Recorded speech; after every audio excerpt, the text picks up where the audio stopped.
Alright, welcome everyone to another Tuesday review, and this time I have for you a game that was provided for me by the developer, and it's a game that as of the day that this video will be posted, as of the day I'm playing this, it is not yet available. And I've had a chance to play this game quite a ways back because it was provided to me for the developer. They reached out to me, wanted me to play the game, get people seeing the game, talking about the game, and I tried it out. And I've played this game. There's been some changes to it. I will put a link to that video at the end of this video if you want to check that video out, my first one, and then check after watching this video, see how the game has changed since when I first played it to playing it now. But the game we have for you today is called, the game is called Dandy Ace. This is a game by Mad Mimic, and it is a game is very reminiscent of a couple of the Supergiant games. Basically, Hades combined with Transistors. Best way to describe this game. Combine Hades and Transistor, you have this game. And that's not a bad thing, actually. It's actually kind of cool. So let's get into the game. We'll talk about some of the mechanics of the game, how the game works, and we will go from there. There's two modes, normal and Twitch mode. I do not quite know what Twitch mode does yet. I've not had a chance to stream this game. I've not seen exactly what that is. For now, I'm just going to focus on the game and just do normal mode. It is cool they have a Twitch mode. I'll put that out there right now. And hopefully, whatever it does, it actually works. But for now, let's do normal mode. Alright, so I've already been playing a bit. I haven't gotten terribly far. But we're going to start a new game, kind of show you what's going on here. Let's do new run. Normal. Eventually you can unlock hard, very hard, and nightmare. This game is pretty challenging just on normal. So for people who like going into it like full on hard, or going into like even nightmare right off the bat, like you're going into hardest difficulty right off the bat, this game won't let you do that. But don't worry, it still will provide sufficient challenge for you to enjoy getting your butt handed to you, I guess, in case you're into that. But I'm not. I'm happy doing it on normal. But some people are, so that's fantastic. So, we get into this game. The premise is we're a magician who is banished into this mirror by Lele, the green-eyed magician. And he's envious of us. He is jealous of us because he was in the spotlight. Now we're in the spotlight. And so we're banished into the mirror with our assistants. We gotta fight our way to him, and then eventually fight him, hopefully get our way out.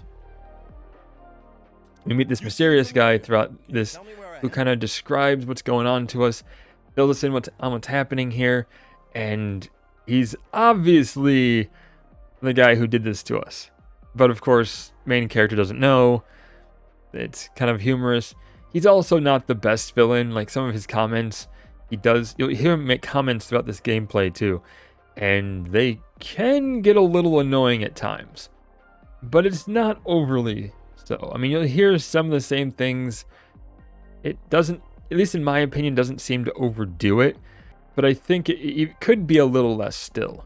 But in either case, it doesn't detract from the gameplay.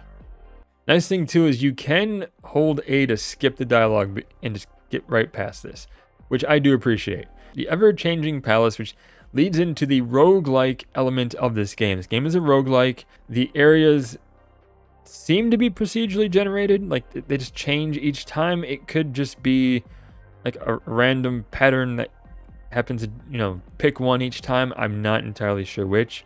But it is definitely different each time you play. Like, it won't be the same back-to-back, at least, on a playthrough.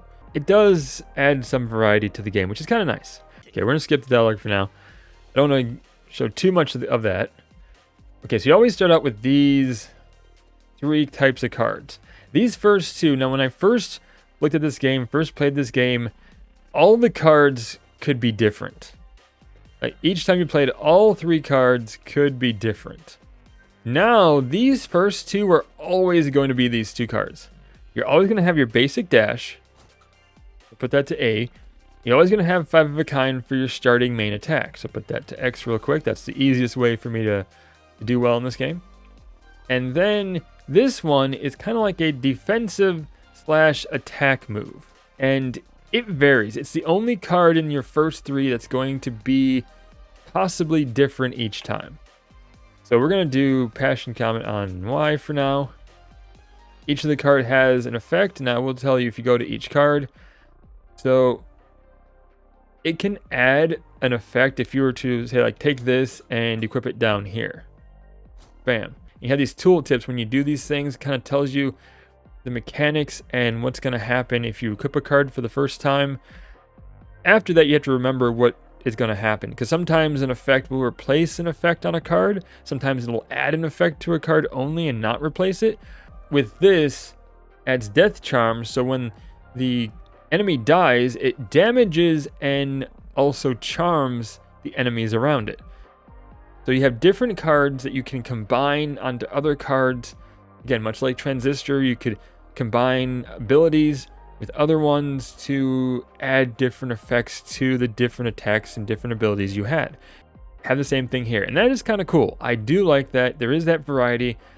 It is different each time with that roguelike element, so you're not guaranteed the same card, so it might take a little bit of playing to get the cards that you want, but honestly, it adds a lot of variety to the game itself, and that's kind of cool. I like that.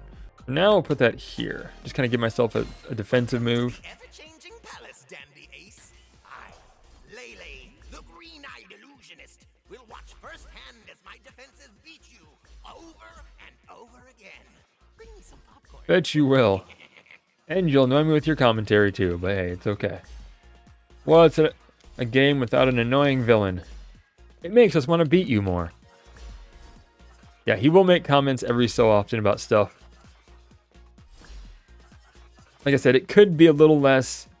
It doesn't make the game horrible, though. It doesn't make it a terrible game or unenjoyable. More enemies. Oh, so you don't feel lonely, okay?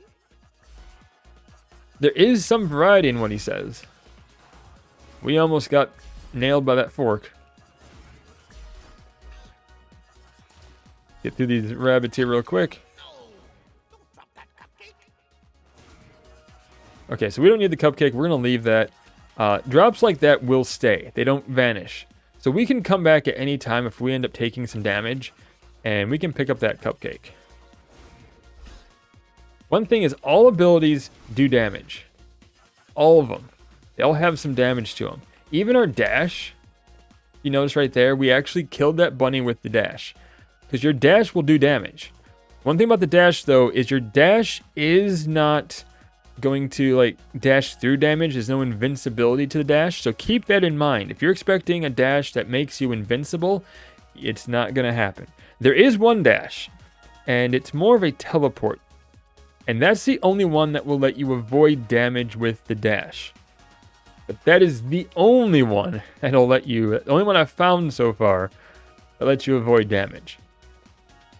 And there are different dashes you can find too. There's a regular dash, the teleport one. There's one that causes an explosion at the end, so you can dash at an enemy and attack them. Now, okay, now we have shooting stars, tier 2. We're going to equip that here. Instead of doing the 5 of a kind, we're actually going to take that off and put that under here. So now it actually increases the damage. Also, what it'll do is it'll cause, when we shoot these stars at someone, what'll happen, there we go. It causes other cards to shoot off.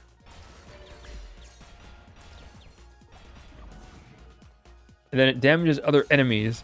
So that way, if you're dealing with groups of enemies, it's easier to start taking them out. And I found that these actually do have a slight homing effect to them, if you notice. They curve and target the other enemies, which is kind of nice. I really enjoy that. You do have these locked doors. Don't waste your time, Dandy Ace. On doing different runs, you will find keys, and then you can go back, unlock these doors, unlock new paths, new areas, and it's kind of cool. We have a shop here. This shop is where you can buy new cards. This one right here, the Time Warp, that is the teleport dash, the one that you can actually avoid damage, and I do recommend using that for your dash if you want to dash to avoid damage. This right here, which is a shocking arrival. It creates an explosion at the end of your dash there. It also adds Hex, which is basically like a poison effect. I guess a curse poison effect where they take progressive damage over time. I definitely want this one. So if we get enough coins, I'm going to come back and get that. Yeah, I encourage you when you play this game, experiment with different card combinations. Find what works best for you, what works best for your playstyle. Yeah, the single shot with the auto aim for controller is definitely a lot easier. So when you play this, definitely get the auto aim. Okay, oh, good, we made it. Haha, just barely. We just barely made it. Yeah. Celebrate while you can. Next time you will see. Okay, so now we're going to be at this intermediate area. Now we can spend our mirror shards so that the little diamond things in the bottom left, those are mirror shards we can spend and go here and get upgrades. Ace, I finally found you. And we'll have dialogue with the assistants and we'll talk about the situation basically. We're going to skip that for now, but these are the two assistants. Jolly will use shards to give us permanent upgrades. The other one is going to actually give us trinkets that aren't permanent, but we can use going forward that can help boost us. Usually it's something like if you don't take damage for a while, you get boosted attack or defense or something like that. Or if you just kill an enemy, it boosts your attack. There's different kinds of charms you can equip and use to your advantage.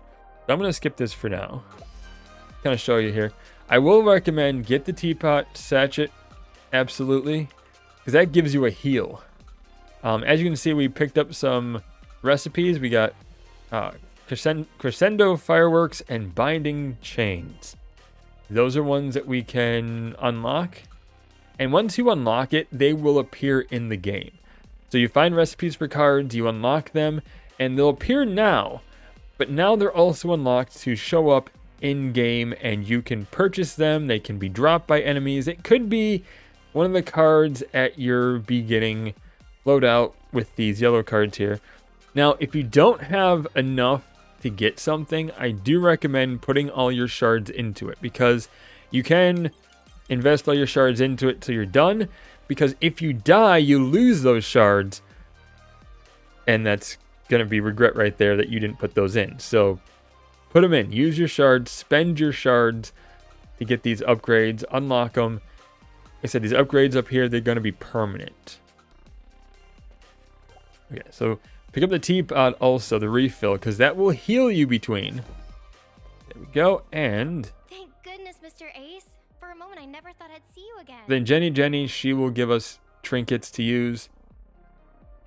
We can equip up to 3 at some point, but for now we can only pick 1. That gate is shut forever, and you have no other way but to move forward. Sometimes. We've gotten quite far in this game. What I'm curious about is if I were to like quit the game, if it would restart me at this point or start me at the beginning with the card combination I have. So I'm going to try something real quick. Let's finish these enemies off. Unlocked. So we're going to left and right button to quit. And if we go and we choose this game right here, bam, where does it put us? Okay, exactly where we were. And that's kind of a cool thing, is if you didn't want to continue, you just quit the game and it starts you off exactly where you were before. And that right there is impressive. I enjoy that immensely. In fact, that's something that makes me highly recommend this game, because it saves your progression at that exact moment of quitting the game. Honestly, do I recommend this game? Yeah, I recommend this game. I'd say it's definitely worth your time. I don't know what the price is going to be yet, because the game hasn't released yet. I will put a link in the description below so you can go to the Steam store. Once it does release, I will pin a comment from myself indicating the game price, how much it is. I'd say it's worth buying. I mean, probably depending on how much they're looking to charge for it. Definitely worth your playthrough. If you like a roguelike, if you like games like Hades, you like Transistor, you like that kind of gameplay and the mechanics in those games, I would say yes, play this game. It is for you. You will have a good time. You will enjoy it. But that's my review for Dandy Ace. Thank you so much for watching, and as always,